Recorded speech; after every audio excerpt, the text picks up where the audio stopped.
শিলিগুড়ি থেকে নবদ্বীপে পাচার হওয়ার আগে বিপুল পরিমাণে গাঁজা উদ্ধার করল কৃষ্ণনগর পুলিশ জেলার এসওজি ও নাকাশিপাড়া থানার পুলিশ। গোপন সূত্রে খবর পেয়ে বিপুল পরিমাণ গাঁজা উদ্ধার করল নাকাশিপাড়া থানার পুলিশ। শিলিগুড়ি থেকে নবদ্বীপ যাওয়ার পথে নদিয়ার নাকাশিপাড়া থানার সোনাডাঙ্গায় 12 নম্বর জাতীয় সড়কে কৃষ্ণনগর পুলিশ জেলার এসওজি ও নাকাশিপাড়া থানার যৌথ উদ্যোগে একটি 4 চাকা গাড়ি থেকে 60 কেজি গাঁজা উদ্ধার করল পুলিশ। গাঁজা পাচারকারী আব্দুল সাত্তার শেখকে গ্রেপ্তার করে নাকাশিপাড়া থানার পুলিশ। আগামীকাল অভিযুক্তকে আদালতে তোলা হবে বলে জানা যায়।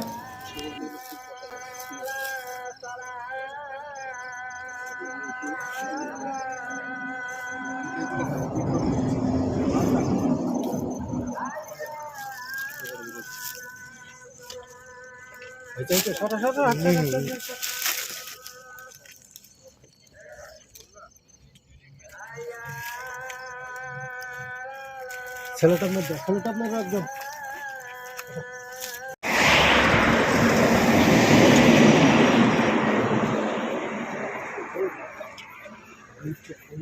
সই করতে হবে।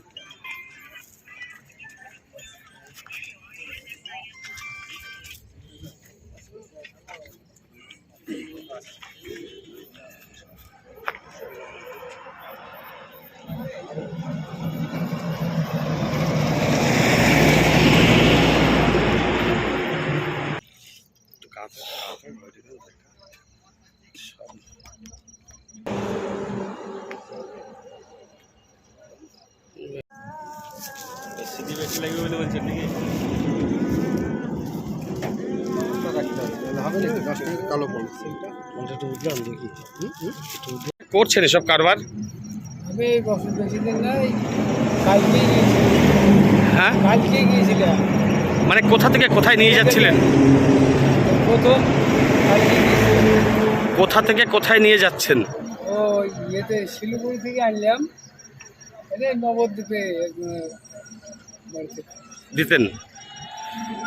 এর আগেও তো একবার করেছেন, তাই তো? এর আগে সেই 23 সাল। 23 সালে।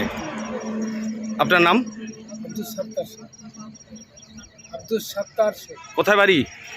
বাড়ি ধনিরামপুর। কিপুর? ধনিরামপুর। কোন থানা? সাগরপাড়া থানা। তো আজকে কি করে ধরা পড়লেন? আমি তো জানি না কি করে ধরা পড়লো। আমার দোষ ছিল, কি করবো? হ্যাঁ, আমার দোষীবে ছিল, আবার ধরা পড়লাম, আবার কি? আপনার সঙ্গে আর কে কে আছে? আমার সন্তান না। আপনি একাই? আমি